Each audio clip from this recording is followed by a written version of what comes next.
Da-da-da-da-da, Mr. McFadden Cooking Show, Episode 3, Pizza. I am really happy with how all of you guys have done with your cookies and your smoothies, and those of you who have submitted a picture of your cookies or a picture of your smoothies or who have written me a paragraph, they all look really good. Hey, if you haven't done that yet, it's not too late. I will take work all the way up until the last day of school. We're going to be doing this all the way until the last day of school because you guys aren't coming back. I'm sorry. But you know what? It'll be okay. And it's all going to be all right. So this week, we are making pizza. I love pizza. It is absolutely one of my hands down most favorite foods on the planet. It's great because it's not too hard to make at home and it's not too expensive to make at home. And you guys can make your own pizza at home for a lot cheaper than going out and getting pizza at a pizza joint. And pizza's really versatile.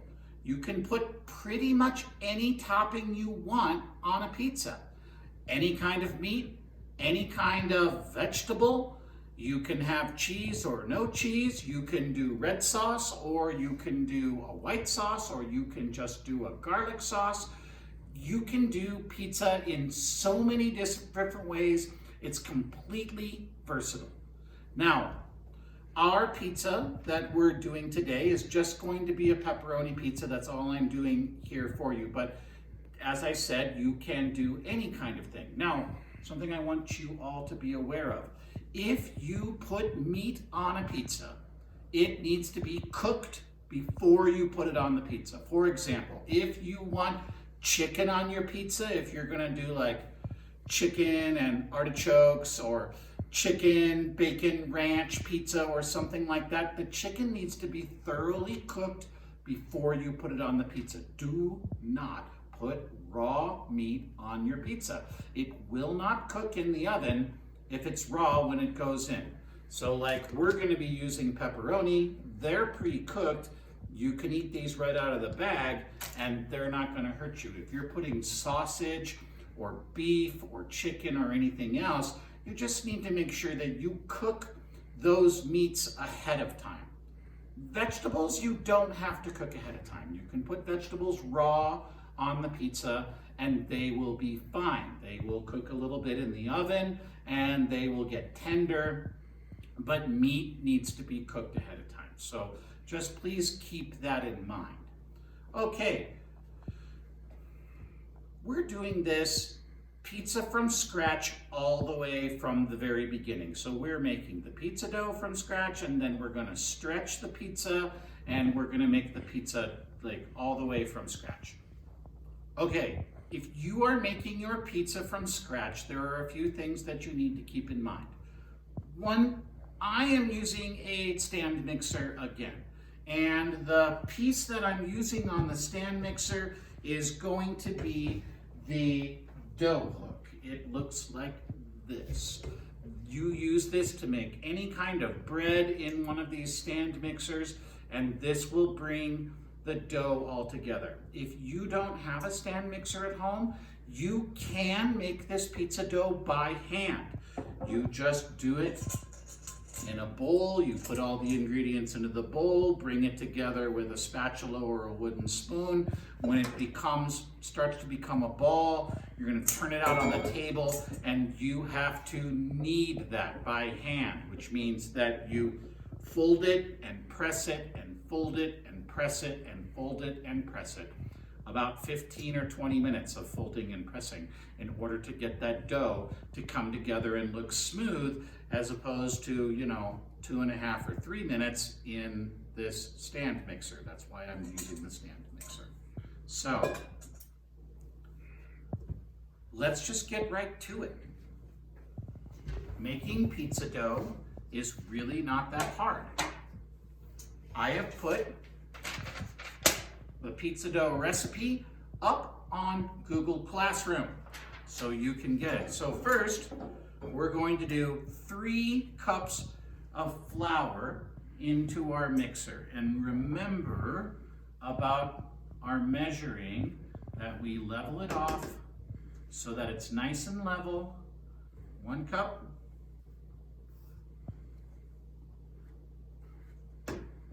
2 cups.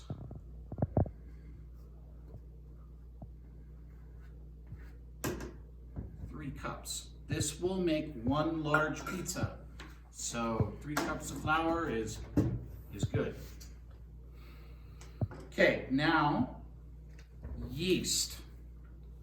I'm using packaged yeast. If you have yeast in a big bulk container, like mom or dad have bought a big container of yeast, we're talking 2 teaspoons. If you've got yeast in a package, just 1 package of yeast. This one actually says pizza crust on it. This one's kind of designed for pizza crust, but any kind of bread yeast will work on this. Let's talk about yeast for a minute. Yeast is a living organism. This is alive. Yeast goes into bread and things like that, and it eats the sugars from the bread, and it excretes carbon dioxide out the other end. So the yeast will make your pizza dough rise. Because yeast is a living organism, you have to be careful with it. It does not like to get too hot, nor does it like to be too cold. If you make the yeast too cold, it doesn't want to work and make the dough rise. If you make the yeast too hot, you can kill it.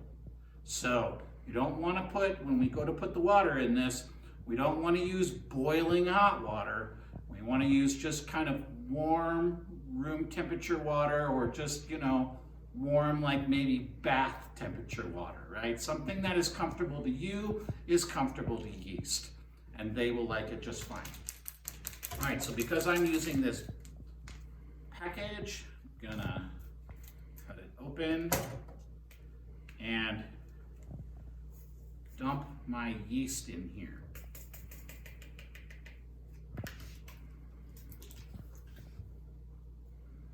Two teaspoons of salt. Remember, we don't pour the salt over the bowl because we don't want it to get extra salty. So there's 1 teaspoon. There's our 2nd teaspoon. So 2 teaspoons of salt.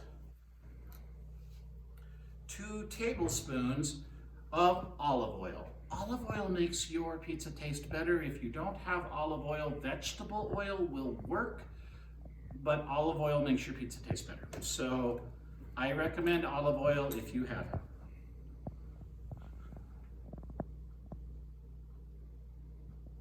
One,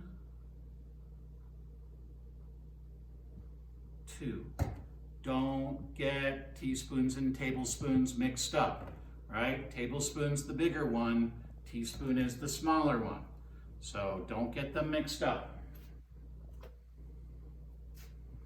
Okay, all of our ingredients are in here. Now, I'm gonna put in 1 cup of warm water. Like I said, we wanna make sure that this water is nice and warm, like bathtub temperature.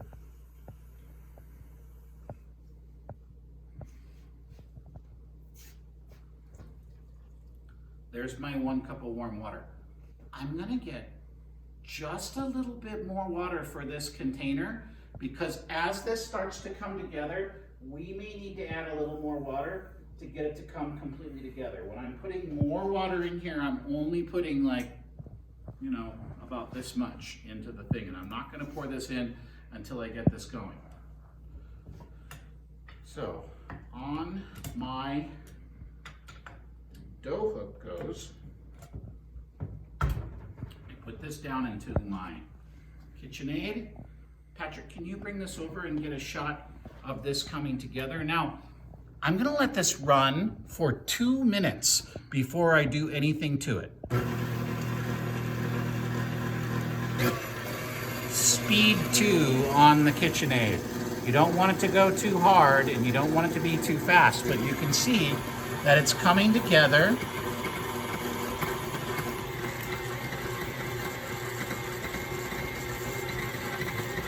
I'm going to watch my clock and keep track of how long I've been letting this run. It'll take about 2 minutes and the dough will start to form a dough ball. We want to pick up all the loose pieces that are down here in the bottom. If you're doing this by hand, you're going to mix it together by hand until it starts to come together in the bowl. Then turn it out onto a floured surface and knead it. All right, it's been going about 1 minute. We'll let it go just a little bit longer here.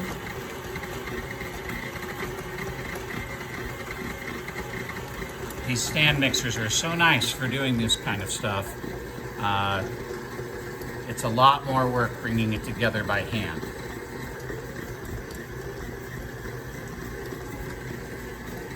Okay, I'm gonna add just a little bit more water in here, but you can see that I'm only pouring in like a teaspoon or 2 at a time. I don't wanna go too crazy on the water because I will make my dough be too wet and sticky.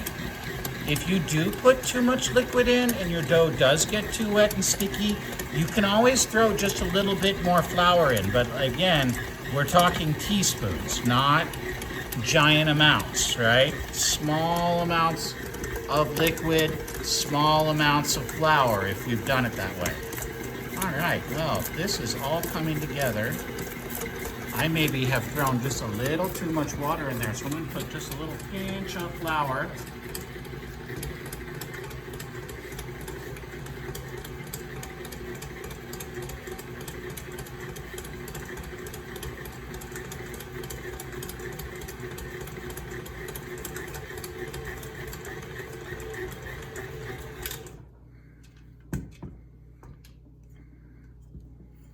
This pizza dough is done.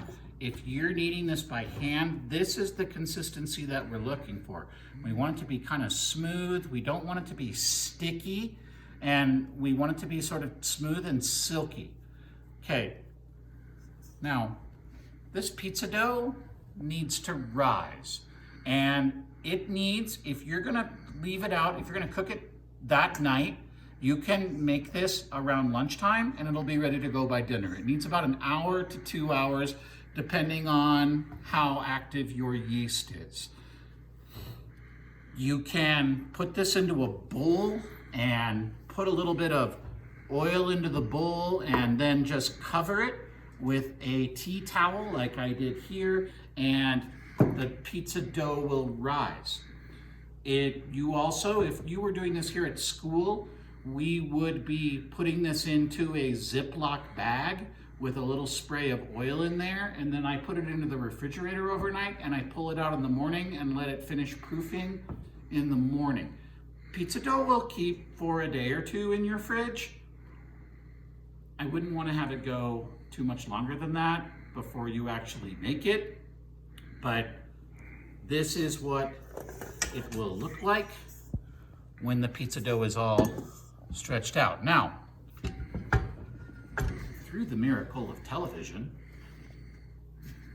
I have one that's already done, and you can really see the difference between a proofed dough and an unproofed dough. This is the proofed one. This one is not proofed yet. You can see that this one has pretty much doubled in size, and it's a lot bigger. So, I'm going to show you how to stretch pizza dough now.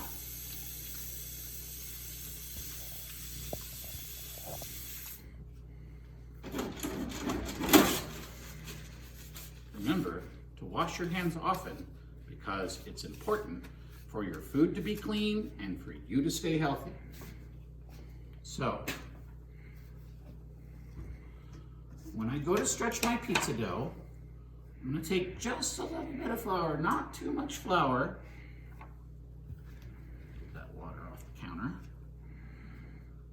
And just sprinkle a little bit of flour onto my workspace and put a little bit on my hands so that my hands are a little bit floured. Now, we've let this dough rise, so we don't want to knead this anymore. Like, we don't want to fold this up and try kneading it and pushing all the air out of it, because this is already proofed. So we don't want to have it, it'll get hard and it'll get tough and it'll be harder to, it won't be as tasty if you're, not delicate with it. So I'm going to take my ball, I'm going to press it down, and I'm going to press from the center out. Right? And I don't recommend doing the throwing of the pizza dough in the air like you sometimes see people do in pizza restaurants, simply because it's easy to miss the pizza dough and have it land on the floor, and then that's no good. So you're going to stretch it to whatever size the pan is that you're going to be baking it on. I'm baking it on this round pizza dish. Sometimes people don't have round pizza dishes, so they might have a rectangular like cookie sheet, like what we used to make the cookies the other day. You could stretch this into a rectangle and put it down on the cookie sheet and make a rectangular pizza, and that would be no big deal. If your pizza dough rips, like you see I just ripped mine a little bit right here, you just pull it back together, and we just sort of stretch it, kind of gentle. We want to stretch it to the size of our pizza sheet. Oh, that's looking good. Now, I'm going to put a little bit of cooking spray on this just to keep the pizza dough from sticking when we put it on here.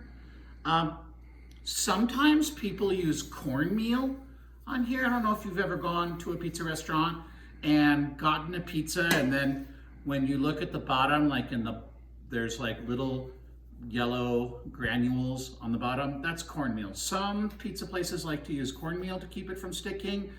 Some pizza places use oil to keep it from sticking. I'm just going to use oil because I don't have any cornmeal. So that's what we're doing. Again, not a lot. We don't want oil like pooling up and dripping off this thing. Just a real quick amount on there. Don't need a ton, just a little bit. I'm just going to move my pizza dough onto my pizza pan. And I can give it just a little more stretch to make it fit on here better.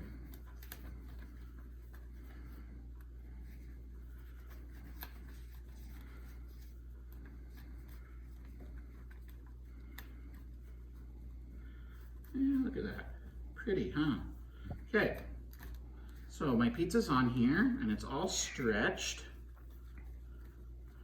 and where I want it. Now I'm ready to sauce my pizza. As I said, I'm doing a red sauce here.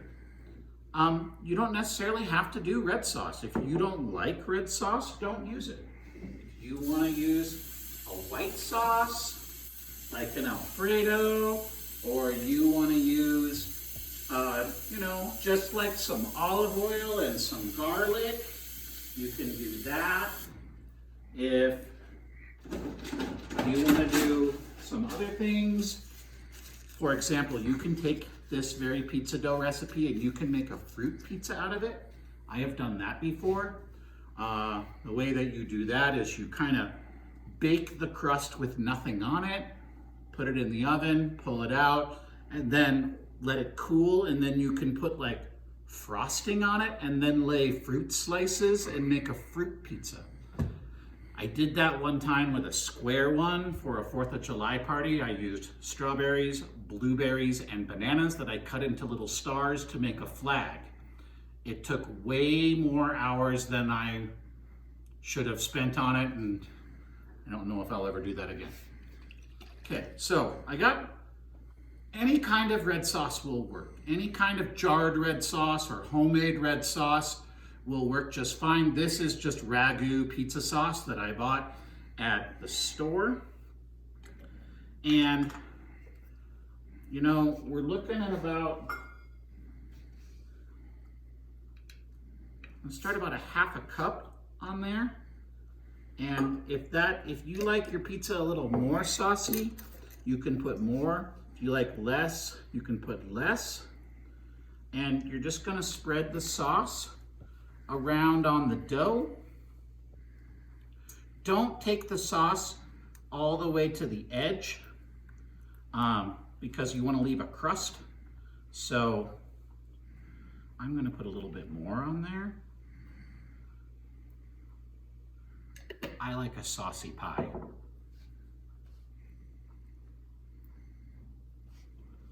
So get my pizza sauce all spread.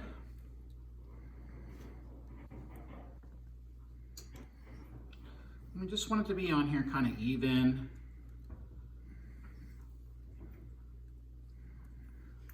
You know what, maybe just a little bit more.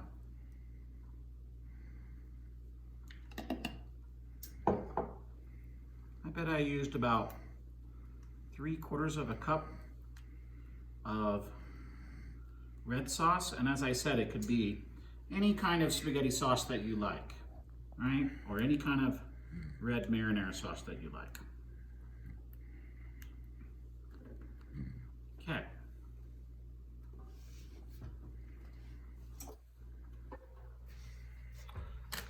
Next comes the cheese. We've got mozzarella on here. I'm using pre-shredded. You can save money by buying your mozzarella in a big, like, cheese cube and then shredding it yourself. I'm lazy, so I bought pre-shredded. How much cheese do you want? Well, how much cheese do you like? If you like a really cheesy pizza, put more cheese on it, right? If you like less cheese, then obviously less cheese. One of these smaller packets is about 2 cups. Well, it's not about 2 cups, it is exactly 2 cups. And that is usually about how much I put on a pizza. In fact, I'm just gonna put that whole container on there. Okay, got my cheese on there. Now, my pepperonis. And I'm just gonna lay them out so they look pretty. Remember how we talked about how it's so important that food not only tastes good, but look good, and that people don't want to eat it if your food looks like bleh, right? But if your food looks nice, people want to eat it. So I'll put all these pepperonis on there. Looks like I'm gonna need a few more.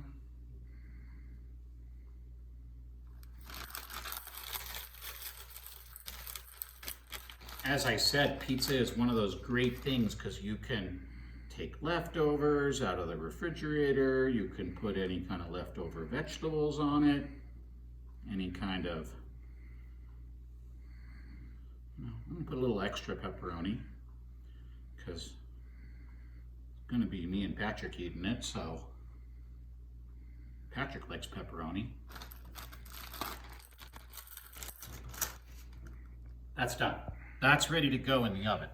I have my oven set to 400 degrees.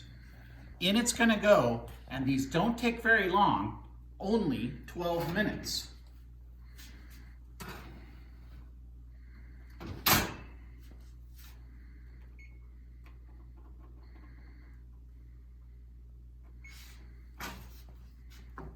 Voila.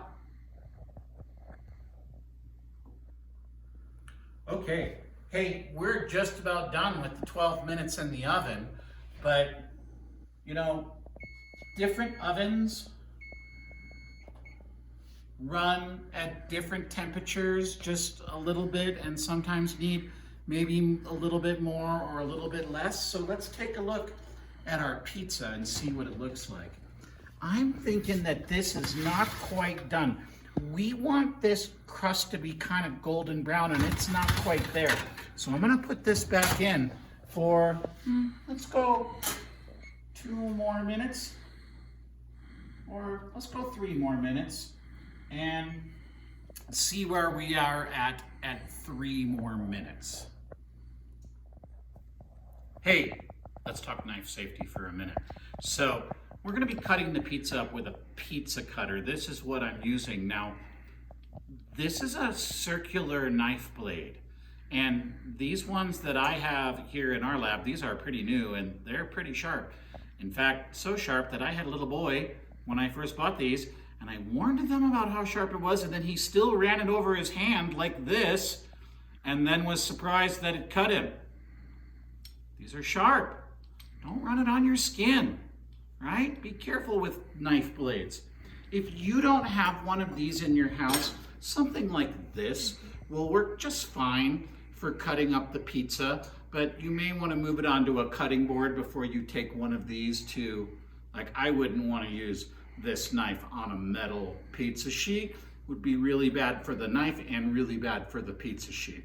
But if you, you can cut your pizza up with a regular knife, or you can cut it with one of these. It sounds like our pizza timer is telling us it's done.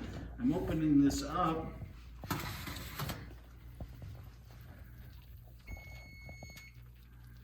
I'm gonna go like a couple more minutes. It's still not looking quite as brown as I want it. And as I said, different ovens might need a little bit more time than others. So, watch your oven. That's why we checked this at 12. I ran it for 3 more. I'm gonna run it for 2 more, and then we'll see where we're at.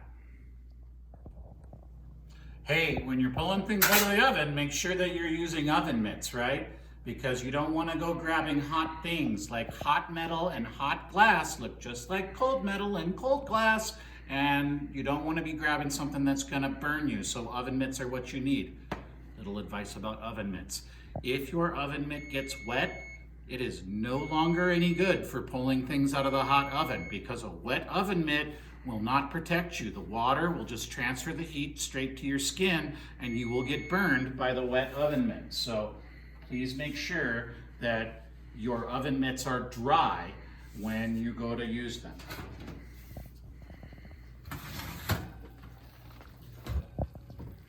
Ooh, look at that pizza. Okay. That's hot.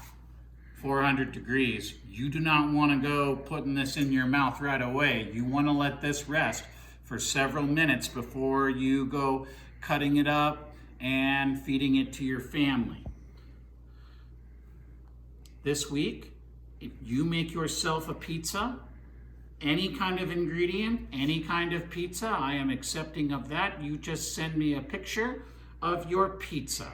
And that's what you need to do. If you don't have the wherewithal to make a pizza this week, then just write me a quick paragraph about pizza. Be good, mind your parents, we miss you, and I hope you guys are having an okay time isolating at home. Bye.